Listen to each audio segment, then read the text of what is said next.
BJP के MP Rishikant Dubey ने लोकसभा में leader of opposition Rahul Gandhi के खिलाफ एक सब्सटेंसिव मोशन लाने के लिए नोटिस दिया है। दुबे ने आरोप लगाया कि गांधी ने देश को गुमराह किया और उनके कुछ विदेश यात्रा और संस्थान से संबंधन को लेकर गंभीर सवाल उठाए। दुबे ने अपने नोटिस में कहा कि गांधी के कुछ विदेश संस्था जैसे सोरोस फाउंडेशन, फोर्ड फाउंडेशन और भी कुछ संस्था से जुड़े लोगों के साथ संबंधन रखने और कई देशों की यात्रा की, जैसे उन्होंने एंटी इंडिया एलिमेंट से जोड़ने का आरोप लगाया। उन्होंने मांग की कि गांधी की लोकसभा सदस्यता रद्द की जाए और उन्हें चुनाव लड़ने से रोकने पर भी विचार हो।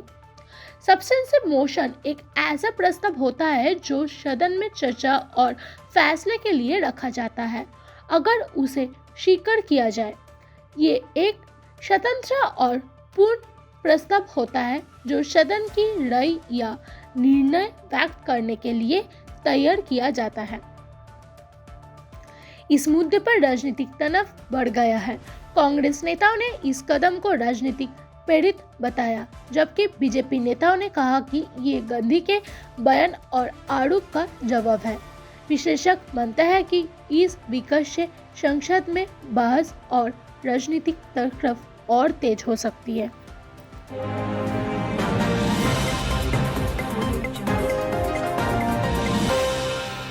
आज के स्कूल असेंबली के लिए तैयार किया गए न्यूज हेडलाइंस में देश और विदेश की महत्वपूर्ण खबरें शामिल है। इन हेडलाइंस का उद्देश्य विद्यार्थियों को रोजाना घंटों से अवगत करना और उनकी जनरल नॉलेज को मजबूत बनाना है। नेशनल, इंटरनेशनल, स्पोर्ट्स और एजुकेशन से जुड़ी खबरें इस सूची का हिस्सा है। राष्ट्रीय स्तर पर देश भर में हुए जनरल स्ट्राइक और राजनीतिक गतिविधियों पर चर्चा रही। सरकारी योजना, विकास परियोजना और शिक्षा क्षेत्र में नए अपडेट्स भी हेडलाइंस में शामिल रहे। बोर्ड परीक्षा और अन्य शिक्षा संबंधी घोषणाओं ने भी छात्रों का ध्यान आकर्षित किया। अंतर्राष्ट्रीय स्तर पर विभिन्न देशों में हो रही चुनावी प्रक्रिया, राजनीतिक बातचीत और आर्थिक घटनाओं पर रोशनी डाल गई। कुछ देशों में सस्ता और सुरक्षा से जुड़ी खबरें भी महत्वपूर्ण रही, जो विश्व स्तर पर प्रभाव डाल सकती है। खेल जगत में क्रिकेट और अन्य अंतर्राष्ट्रीय प्रतियोगिता की खबरें प्रमुख रही। महत्वपूर्ण मैच और जीत से जुड़ी जानकारी ने युवकों को उत्साह बढ़ाया। इसके अलावा असेंबली हेडलाइंस में थॉट ऑफ द डे भी शामिल था, जो छात्रों को मेहनत, अनुशासन और सकारात्मक सोच की प्रेरणा देता है।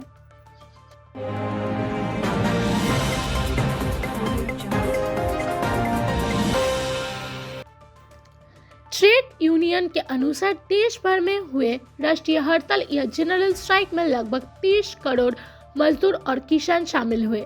इस आंदोलन को 10 केंद्रीय ट्रेड यूनियंस के संयुक्त मंच ने बुलाया था, जिसे कई किसान संगठन का भी समर्थन मिला। संगठन ने सरकारी नीतियों का मजदूर और किसान विरोधी बताते हुए विरोध प्रदर्शन किया। ट्रेड यूनियन नेताओं के मुताबिक हड़ताल का प्रभाव 600 से अधिक जिलों में देखने को मिला। बैंकिंग, इंश्योरेंस, ट्रांसपोर्ट, बिजली, पोस्टल और कुछ शासकीय सेवाएं प्रभावित हुई। कई राज्यों में रैलियां, प्रदर्शन और सड़क मार्च निकाले गए, जिससे आम जनजीवन कई जगह प्रभावित हुआ। प्रदर्शनकारियों ने कई मांगे रखी, जिनमें 4 लेबर कोड्स को वापस लेना, पुरानी पेंशन योजना को बहाल करना, मजदूर के अधिकारियों की सुरक्षा और बेहतर वेतन और रोजगार सुरक्षा सुनिश्चित करने की मांग शामिल थी। किसान संगठन ने भी कृषि और बिजली से जुड़ी नीतियों पर चिंता व्यक्त की। ट्रेड यूनियन ने कहा कि इस साल की हड़ताल पिछले आंदोलन से भी बड़ी रही। उन्होंने बताया कि 2025 में लगभग 25 करोड़ लोग इस तरह के आंदोलन में शामिल हुए थे, जबकि इस बार भागीदारी और ज्यादा रही। संगठन ने चेतावनी दी कि अगर मांगे पूरी नहीं होती है तो आगे भी आंदोलन जारी रहेगा।